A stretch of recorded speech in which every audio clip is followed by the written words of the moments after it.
আমার এখানেই প্রশ্ন শঙ্কুদেব পান্ডা, শঙ্কুদেব পান্ডা, কিন্তু মমতা বন্দ্যোপাধ্যায় একটা প্রশ্নের উত্তর দিলেন না। তিনি বলতেই পারতেন মিঠুন চক্রবর্তী মিথ্যে বলছেন, ভুল বলছেন, তিনি পরিসংখ্যান দিয়ে দেখাতে পারতেন এই রাজ্যে অশান্তি হয় না, বা যেটা হয় তার সঙ্গে তৃণমূল কংগ্রেসের কোনো সম্পর্ক নেই, কিন্তু মমতা বন্দ্যোপাধ্যায় কিছু না বললেন গদ্দারি। আমার প্রশ্ন হচ্ছে যে মিঠুন চক্রবর্তীর রাজনৈতিক গদ্দারির জন্য কি গতকাল অশান্তি হলো রামনবমীর দিন? আপনার তাই মনে হয় শঙ্কুদেব পান্ডা? দেখুন, ঈদের দিন থেকে আমি শুরু করতে চাই। রিপাবলিক বাংলা প্রথম দেখিয়েছে ঈদের দিন রাজ্যের অন্যতম রাজনৈতিক ব্যক্তিত্ব, ইলেকশন চলছে বলেই সম্বোধন করলাম, মাননীয়া মমতা বন্দ্যোপাধ্যায় অ্যাপিয়ার করে মঞ্চে যে কথা বলেছেন, সেদিন থেকেই তিনি আড়ালে আবডালে চাইছিলেন যে রামনবমীর দিন একটা বড়সড় গন্ডগোল হোক। কারণ ওনার একটা মনে ভয় ধরেছে যে আজকে শুভ বুদ্ধিসম্পন্ন সংখ্যালঘু সম্প্রদায়ের মানুষরা বুঝতে শুরু করেছেন যে ভাঁওতাবাজি করে আর সিএ এনআরসি এসব ভয় দেখিয়ে চমকে হচ্ছে তাদেরকে বিজেপিকে ভোট দেওয়া থেকে দূরে রাখা যাচ্ছে না, এবং তারা অন্তত এইটুকু মনে সিদ্ধান্ত নিতে পেরেছেন যে তৃণমূলকে ভোট দেওয়ার কোনো মানে হয় না। কারণ গত 10 বছর ভারতবর্ষে প্রধানমন্ত্রী শাসন করছেন নরেন্দ্র মোদী, একটা বড় ইনসিডেন্ট নেই যেটা মিঠুন চক্রবর্তী বলেছেন আপনি দেখাতে পারবেন না যে কোথাও মুসলিম সম্প্রদায়ের মানুষকে মেরে বের করে দেওয়া হয়েছে। কিন্তু সব জায়গায় এই জিনিসের কোনো উদাহরণ না থাকলেও পশ্চিমবঙ্গে এই ধরনের উদাহরণ থাকছে কেন? কারণ আপনাকে মনে রাখতে হবে এখানে শাসন ক্ষমতায় তৃণমূল কংগ্রেস এবং তাদের অঘোষিত নিজস্ব তৈরি করা এক 370 ধারা বাংলায় রয়েছে বলে এখনো বাংলার বহু জায়গা পাক অধিকৃত কাশ্মীরের থেকে খারাপ কথা আছে। আমার একটা কথা আছে, আমি নির্দিষ্টভাবে সম্প্রদায় ভিত্তিক নাম ধরে আলোচনার বিরুদ্ধে। তার কারণ একটাই, কাকে মিঠুন চক্রবর্তী ইন্টারভিউতে আমাকে বলেছেন, দেখুন আমি মুসলমানদের শ্রদ্ধা করি, তারা বলেন ফকর সে কও মুসলমান হ্যাঁ। তার পাল্টা প্রশ্ন একজন হিন্দু টিকা লাগিয়ে একইভাবে বলতে পারবেন না কেন, গর্বের সঙ্গে বলবো আমি হিন্দু, সেটা অন্য প্রশ্ন। কিন্তু আমাদের তার মানে কোনোভাবে তো এটা মুসলমান বনাম হিন্দু হতে পারে না শঙ্কু, মুসলমান এবং হিন্দু। আমার প্রশ্নটা এখানে নয়, আমার প্রশ্নটা অন্য জায়গায় শঙ্কু। এমন পৃথিবীতে কোনো ঘটনা নেই, একটি অশান্তি আপনি দেখাতে পারবেন না যেখানে একটিমাত্র সম্প্রদায়ের মানুষ আহত হয়েছেন, আঘাত পেয়েছেন, ক্ষতিগ্রস্ত হয়েছেন। চাই না এটা, কিন্তু যিনি জানতেন যেটা হবে এবং আটকাতে পারতেন, তিনি তাকে সেটা না আটকে তিনি মিঠুন চক্রবর্তীকে নিশানা করছেন কেন? আপনার কাছে কোনো হিন্ট আছে শঙ্কু? আছে কিছু? 1 মিনিট দিলাম আপনাকে, আপনি 1 মিনিটের মধ্যে আমাকে জানাবেন মমতা বন্দ্যোপাধ্যায়ের নিশানা মিঠুন চক্রবর্তী কেন বলে আপনার মনে হচ্ছে? সাম্প্রদায়িক সম্প্রীতি রক্ষা করা উচিত। বাংলায় আপনারা পরিস্থিতি তৈরি করেছেন, আমি হিন্দু ধর্মের কথা বললে আমি সাম্প্রদায়িক, আর হিন্দু বিরোধিতা করলে আমি সেকুলার, এসব ছাড়ুন, মানুষ বোঝে। আমার বক্তব্য যে মিঠুন চক্রবর্তী কেন আজকে টার্গেট হয়েছেন তৃণমূল কংগ্রেসের। আমার প্রশ্ন, ভাই মিঠুন চক্রবর্তী আপনার দেওয়া পদ তো ছেড়ে দিয়ে এসেছেন, সাংসদের পদ লাথি মেরে এসেছেন, আপনার সাংসদের পদে ছেড়েছেন কে? মিঠুন চক্রবর্তী নিজে। এবার আপনার কাছে আমার প্রশ্ন, কেন মিঠুন চক্রবর্তী টার্গেট হয়েছেন? আপনাকে বুঝতে হবে মিঠুন চক্রবর্তীর যা পপুলারিটি, মিঠুন চক্রবর্তীর কথা বাংলার মানুষরা যেভাবে গ্রহণ করছে তাতে আতঙ্কিত হয়ে পড়েছেন মমতা বন্দ্যোপাধ্যায়, ভয় পেয়েছেন। আজকে মিঠুন চক্রবর্তীকে একটা রাজ্যসভা দিয়েছিলেন, আর মিঠুন চক্রবর্তী অন্তত পশ্চিম বাংলায় প্রায় 200 সভা করেছিল, তাই আপনি সেবারের নির্বাচনে জিততে পেরেছিলেন, না হলে আপনি জিততে পারতেন না। সবাই মিঠুন চক্রবর্তী যেত, তাই আপনাকে দেখবার জন্য লোক যেত।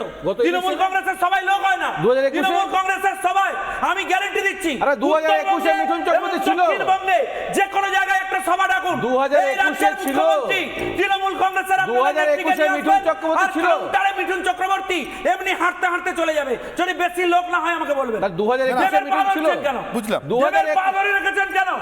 কারণ আপনি জানেন যে দেব না হলে আপনার হচ্ছে রুজি রুটি বন্ধ হয়ে যাবে। না, কে এলে কে বাড়তি লোক পাবেন সভায় অন্য একেবারে রাজনৈতিক প্রশ্ন। 2021 এ মিঠুন ছিল, একটা ইলেকশন রাম চলছে, নির্বাচনে লড়াই চলছে, মণিশঙ্কর বাবু হতে পারে যে যাকে খুশি মনে করবেন নিয়ে এসে আমার সভায় লোক বাড়াবেন। মিঠুন চক্রবর্তী না লুটলে আপনারা ক্ষমতায় আছেন, সঙ্গে না পেয়ে কম লোক হচ্ছে বলে কারুর তাতে মেজাজ গরম হতে পারে, কারুর তাতে দুঃখবোধ হতে পারে। আপনি ভাবুন, মিঠুনদা একটা সিনেমার ডায়লগ দিয়েছেন, অনির্বাণদা আপনি আজকে ইন্টারভিউ নিয়েছেন, আমি না বলে পাচ্ছি না। দেখুন, সব রাজনীতির ঊর্ধ্বে উঠে বলছি, মিঠুন চক্রবর্তী তো বাংলার গর্ব, সে তিনি যে কোনো রাজনৈতিক দল করেন না কেন, মন্তব্য থাকুক। তৃণমূলে ছিল তখন বলতেন, ভাবুন সে একটা তৃণমূলে থাকার সময় বলতেন বাংলার গর্ব, ষড়যন্ত্রকারী তৃণমূলে থাকার সময় বাংলার গর্ব বলতেন, মিথ্যা মামলা করেছিল, তৃণমূলে সাপের মতো কামড়ে দেবে, এই সব কথা বলেছে। সিনেমার ডায়লগ, 1 মিনিট, সিনেমার ডায়লগ গতকাল আমাকে দেওয়া সাক্ষাৎকারেও মিঠুন চক্রবর্তী দিয়েছেন। আমি বললে সময় গর্ব, বাবু আমি বললে আমি বললে আমার পিসি এর চিরকাল সহকর্মীরা বলতাম, এক মিনিট মিঠুন চক্রবর্তী বাংলার গর্ব, মিঠুন চক্রবর্তী বাংলার গর্ব, মিঠুন চক্রবর্তী বাংলার গর্ব, আর তৃণমূল কংগ্রেস বাংলার জন্য অভিশাপ অভিশাপ অভিশাপ অভিশাপ অভিশাপ। না, না, কবে দেখুন, থেকে? না মণিশঙ্কর বাবু শিল্পী হিসেবে দেব তো তৃণমূল কংগ্রেসে আছে, কিন্তু পৃথিবীতে এমন মূর্খ কে আছে আমি জানি না। আমি শঙ্কুদেব পান্ডারা রাজনৈতিক কারণে এমন মূর্খামি করবেন কিনা আমি সেটাও জানি না। আমি বলে দিচ্ছি যে যদি করেন এটা মূর্খামি হবে।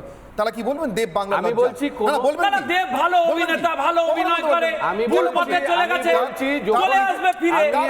আমার এখানেই প্রশ্ন দেখুন, শঙ্কুদেব আপনি- পান্ডা, শঙ্কুদেব পান্ডা, কিন্তু মমতা বন্দ্যোপাধ্যায় একটা প্রশ্নের উত্তর দিলেন না। তিনি বলতেই পারতেন মিঠুন চক্রবর্তী মিথ্যে বলছেন, ভুল বলছেন। তিনি পরিসংখ্যান দিয়ে দেখাতে পারতেন এই রাজ্যে অশান্তি হয় না, বা যেটা হয় তার সঙ্গে তৃণমূল কংগ্রেসের কোনো সম্পর্ক নেই, কিন্তু মমতা বন্দ্যোপাধ্যায় কিছু না বললেন গদ্দারি। আমার প্রশ্ন হচ্ছে যে মিঠুন চক্রবর্তীর রাজনৈতিক গদ্দারির জন্য কি গতকালে অশান্তি হলো রামনবমীর দিন? আপনার তাই মনে হয় শঙ্কুদেব পান্ডা? দেখুন, ঈদের দিন থেকে আমি শুরু করতে চাই। রিপাবলিক বাংলা প্রথম দেখিয়েছে ঈদের দিন রাজ্যের অন্যতম রাজনৈতিক ব্যক্তিত্ব, ইলেকশন চলছে বলেই সম্বোধন করলাম, মাননীয়া মমতা বন্দ্যোপাধ্যায় অ্যাপিয়ার করে মঞ্চে যে কথা বলেছেন, সেদিন থেকেই তিনি আড়ালে আবডালে চাইছিলেন যে রামনবমীর দিন একটা বড়সড় গন্ডগোল হোক। কারণ ওনার একটা মনে ভয় ধরেছে যে আজকে শুভ বুদ্ধি সম্পন্ন সংখ্যালঘু সম্প্রদায়ের মানুষরা বুঝতে শুরু করেছেন যে ভাঁওতাবাজি করে আর সিএ এনআরসি এসব ভয় দেখিয়ে চমকে হচ্ছে তাদেরকে বিজেপিকে ভোট দেওয়া থেকে দূরে রাখা যাচ্ছে না, এবং তারা অন্তত এইটুকু মনে সিদ্ধান্ত নিতে পেরেছেন যে তৃণমূলকে ভোট দেওয়ার কোনো মানে হয় না। কারণ গত 10 বছর ভারতবর্ষে প্রধানমন্ত্রী শাসন করছেন নরেন্দ্র মোদী, একটা বড় ইনসিডেন্ট নেই যেটা মিঠুন চক্রবর্তী বলেছেন আপনি দেখাতে পারবেন না যে কোথাও মুসলিম সম্প্রদায়ের মানুষকে মেরে বের করে দেওয়া হয়েছে। কিন্তু সব জায়গায় এই জিনিসের কোনো উদাহরণ না থাকলেও পশ্চিমবঙ্গে এই ধরনের উদাহরণ থাকছে কেন? কারণ আপনাকে মনে রাখতে হবে এখানে শাসন ক্ষমতায় তৃণমূল কংগ্রেস, এবং তাদের অঘোষিত নিজস্ব তৈরি করা এক 370 ধারা বাংলায় রয়েছে বলে এখনো বাংলার বহু জায়গা পাক অধিগৃহীত কাশ্মীরের থেকে খারাপ আমার কথা আছে চঙ্কুদেব, আমার একটা কথা আছে এখানে। আমি নির্দিষ্টভাবে সম্প্রদায় ভিত্তিক নাম ধরে আলোচনার বিরুদ্ধে, তার কারণ একটাই, কাকে মিঠুন চক্রবর্তী ইন্টারভিউতেই আমাকে বলেছেন, দেখুন আমি মুসলমানদের তো শ্রদ্ধা করি, তারা বলেন নাম ফকর সে কো মুসলমান হ্যাঁ। তার পাল্টা প্রশ্ন একজন হিন্দু টিকা লাগিয়ে একইভাবে বলতে পারবেন না কেন গর্বের সঙ্গে বলবো আমি হিন্দু, সেটা অন্য প্রশ্ন। কিন্তু তার মানে কোনোভাবে তো এটা মুসলমান বনাম হিন্দু হতে পারে না শঙ্কু, মুসলমান এবং হিন্দু। আমার প্রশ্নটা এখানে নয়, আমার প্রশ্নটা অন্য জায়গায় শঙ্কু। এমন পৃথিবীতে কোনো ঘটনা নেই, একটি অশান্তি আপনি দেখাতে পারবেন না যেখানে একটিমাত্র সম্প্রদায়ের মানুষ আহত হয়েছেন, আঘাত পেয়েছেন, ক্ষতিগ্রস্ত হয়েছেন। চাই না এটা, কিন্তু যিনি জানতেন যেটা হবে এবং আটকাতে পারতেন তিনি তাকে সেটা না আটকে তিনি মিঠুন চক্রবর্তীকে নিশানা করছেন কেন? আপনার কাছে কোনো হিন্ট আছে শঙ্কু? আছে কিছু? 1 মিনিট দিলাম আপনাকে, আপনি 1 মিনিটের মধ্যে আমাকে জানাবেন মমতা বন্দ্যোপাধ্যায়ের নিশানায় মিঠুন চক্রবর্তী কেন বলে আপনার মনে হচ্ছে? 1 মিনিটে বলুন। সাম্প্রদায়িক সম্প্রীতি রক্ষা করা উচিত।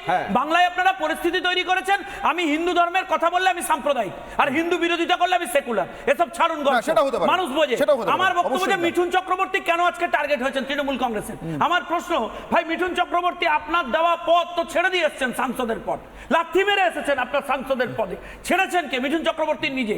এবার আপনার কাছে আমার প্রশ্ন, কেন মিঠুন চক্রবর্তী টার্গেট হয়েছেন? আপনাকে বুঝতে হবে মিঠুন চক্রবর্তীর যা পপুলারিটি, মিঠুন চক্রবর্তীর কথা বাংলার মানুষরা যেভাবে গ্রহণ করছেন তাতে আতঙ্কিত হয়ে পড়েছেন মমতা বন্দ্যোপাধ্যায়, ভয় পেয়েছেন।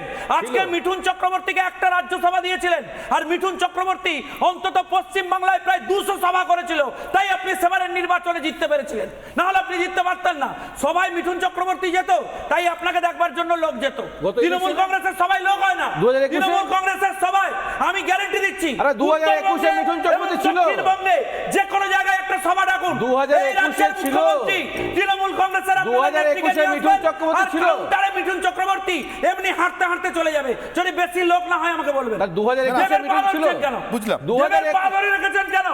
কারণ আপনি জানেন যে দেব না হলে আপনার হচ্ছে রুজি-রুটি বন্ধ হয়ে যাবে। না, কে এলে কে বাড়তি লোক পাবেন সভায় অন্য একেবারে রাজনৈতিক প্রশ্ন। 2021 মিঠুন ছিল, একটা ইলেকশন রাম চলছে, নির্বাচনের লড়াই চলছে, মণিশঙ্কর বাবু হতে পারে যে যাকে খুশি মনে করবেন নিয়ে এসে আমার সভায় লোক বাড়াবেন। মিঠুন কাউন্টিং না লুটলে আপনারা ক্ষমতায় আসেন সঙ্গে না পেয়ে কম লোক হচ্ছে বলে কারুর তাতে মেজাজ গরম হতে পারে, কারুর তাতে সেই জন্য মিঠুনদা বলে গেছে। আপনি ভাবুন, মিঠুনদা একটা সিনেমার ডায়লগ দিয়েছেন অনির্বাণদা, আপনি আজকে ইন্টারভিউ নিয়েছেন, আমি না বলে পারছি না। দেখুন, সব রাজনীতির ঊর্ধ্বে উঠে বলছি, মিঠুন চক্রবর্তী তো বাংলার গর্ব। সে তিনি যে কোনো রাজনৈতিক এখন দল করেন বলছেন না কেন, বিজেপিতে তার এসছে বলে। রাজনৈতিক মন্তব্য থাকুক। তৃণমূলে ছিল তখন আপনি বলতেন। ভাবুন, সে একটা তৃণমূলে সিনেমার থাকার সময় dialogue দিয়েছে। বলতেন বাংলার এরা গর্ব। কি ষড়যন্ত্রকারী? মিঠুন তৃণমূলে থাকার চক্রবর্তীকে সময় বাংলার arrest গর্ব করবে বলে বলতেন। মিথ্যা মামলা করেছিল। না, না। তৃণমূলে- বলছে সাপের মতো কামড়ে দেবে, এই সব কথা বলেছে। সিনেমার এ ভয়ঙ্কর। এক মিনিট, সিনেমার ডায়লগ গতকাল আমাকে দেওয়া সাক্ষাৎকারেও মিঠুন চক্রবর্তী দিয়েছেন। আমি তৃণমূলে বললে থাকার সময় গর্ব এক মিনিট, বলতেন মনীষা বাবু, আমি বললে আমার পিসিআর চিরকাল সহকর্মীরা বলতাম, এক মিনিট, মিঠুন চক্রবর্তী বাংলার গর্ব, মিঠুন চক্রবর্তী বাংলার গর্ব, মিঠুন চক্রবর্তী বাংলার গর্ব। আর তৃণমূল কংগ্রেস বাংলার জন্য অভিশাপ, অভিশাপ, অভিশাপ, অভিশাপ, অভিশাপ। না, না, কবে দেখুন, থেকে? না, মনীষা